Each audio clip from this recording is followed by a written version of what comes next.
Okay, here is the Huskylock 936, and I'm going to do a little introduction and some troubleshooting with this. At the end of my video where I had just switched over to cover stitch, I noticed the stitches weren't really that great. I wasn't worried about it at that point because I was just showing the setup. But if you see here, let me zoom in a little bit here.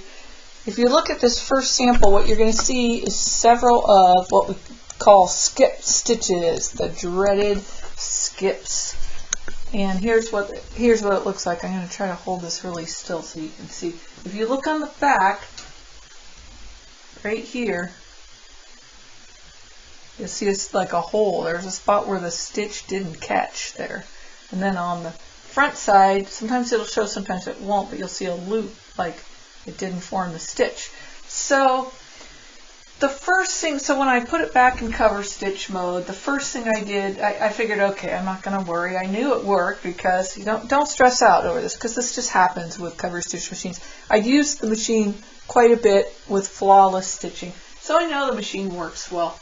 So I usually, you put the needles in, switch them back over from serger, you make sure your needles are in correctly, make sure it's threaded correctly, and so I tried that. And I got this terrible row of stitching on. Okay, something's not right. So my first process is to look at all my thread paths, make sure they're all fine, check out all my settings.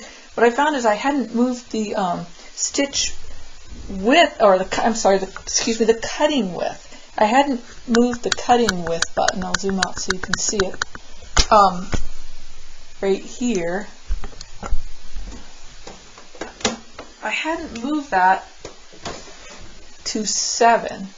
Right here, the 7 needs to be on the arrow. And that made a huge difference and obviously caused a problem with my stitch. So then I tried it, and let's see where my first one was, right here. So then I tried again, and this was right here when I started. I still was getting some skips. And when I went around the corner here, when you go around the corner on a cover stitch, I'm sewing like here, and then I tried to pivot. I kind of pulled it a little. If you pull it like that, you're going to get a skip. So that's just because I was going around the corner. But I was still getting skips. Well, I had started to get a couple skips or two the last time I used it in cover stitch mode. So I was kind of suspicious of the needle, especially since I hadn't been able to find my second needle, and I just kind of grabbed a random one out of my pincushion. So I decided to put fresh needles in. Always use the EL by 705. You can use suck or non-suck for knits. They both work equally well for knits. So I decided to put new needles in, and I didn't change anything else, so I would know what was happening and if that was the factor. And I did that, and it was much, much better. So that helps me to determine that, yeah, my needles weren't cutting it. So that was this row right here. The needles can get dulled after just a couple projects. They can get dulled just by hitting a hard seam. So that's just really important. It's not like other machines where needles aren't that important. No, the worst they'll do is leave a big hole. These special needles, they have to pierce fully without any hesitation, or it won't weave a stitch and it'll skip. So put new needles in, and it was working pretty well, except for I noticed I had like one little skip. I thought, oh, this is kind of heavy, stretchy fabric. Maybe I'll try changing the differential. Differential impacts how the feed dogs feed the fabric. Think of differential as pulling the fabric. Sergers have 2 feed dogs, and the rear ones and the front ones usually move in tandem in a 1-to-1 ratio. But when you up the differential, the back one will move more, and it'll pull the fabric more. So heavy fabric, you generally want to pull more to get it going through. Light fabric, you want it to pull less. So differential more or less. So I tried that, and that did not help at all. So then I put it back. So I'm changing one thing at a time. And then I realized I mean, it was looking good. It wasn't doing too many skips. It was just doing a little one here and there.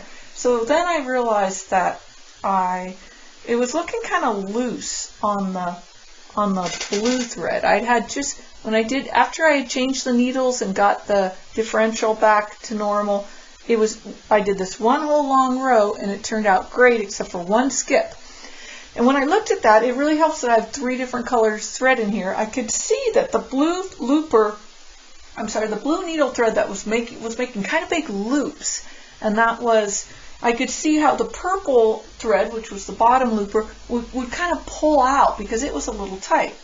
So I loosened that a little and tightened that a little, and which actually got me back to the default of 663. So apparently I hadn't been working with the correct recommended tension settings. So I did that, and I had 2 beautiful rows of stitching. So the take home here is, if you're not getting a good stitch, put in new needles of the correct type and make sure they're fully seated.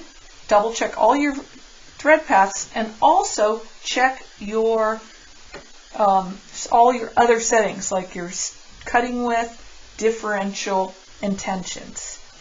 Stitch length on this machine is controlled this way. You can scroll this button here with the little, I'm going to zoom in again.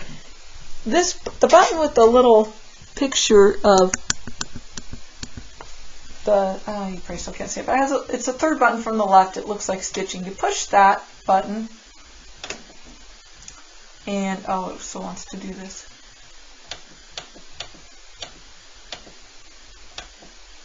So I'm going to make it start all over by turning it off and turning it on. I'm not very familiar with this readout here. But I know when you're starting from the beginning, if you press this button, it will scroll through all your stitches. So the really cool stitches it can do. So I'm going to scroll through until I get to cover stitch narrow. Then I'm going to press the auto button. Then I'm going to scroll through here until I get to, I went past it. I got to the tensions. These are just making recommendations. The only thing this is actually going to change is your stitch length and your speed control. Speed is just a standalone button there. So you just change that if you want to change your speed. So now the length is flashing. So now I can hit plus. I'm going to move it all the way up on that. And now it should be ready to go. And I have everything set correctly. So let's give it a go here and see what it wants to do. See if I've got everything set up.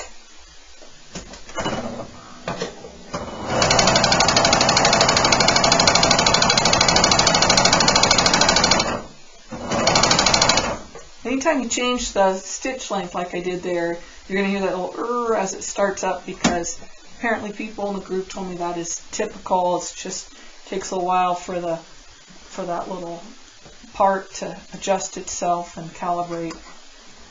Always want to stop the correct way by lifting the presser foot up, scooping the threads forward, pulling the work to the back. So let's see, that most recent row looks beautiful, looks perfect. So sometimes you have to, make sure you have everything set up. Don't blame the machine if it's not stitching right. Just don't stress out, just be calm and check everything. Make sure you've got everything as it should be. So let's see, what else is there to know about this machine? Hand wheel, tensions, this control, like I say, for length, just toggle through with the arrow until you get to the thing you want to change. Until you get to length, really, because that's the only thing you can change with this button. But it'll give you all the suggested settings, which can be handy when you're, if you're not familiar with the machine. I just like to keep my little cheat sheet here about what settings I need to use. But if you want to have it all there in front of you, that can be handy. Bye.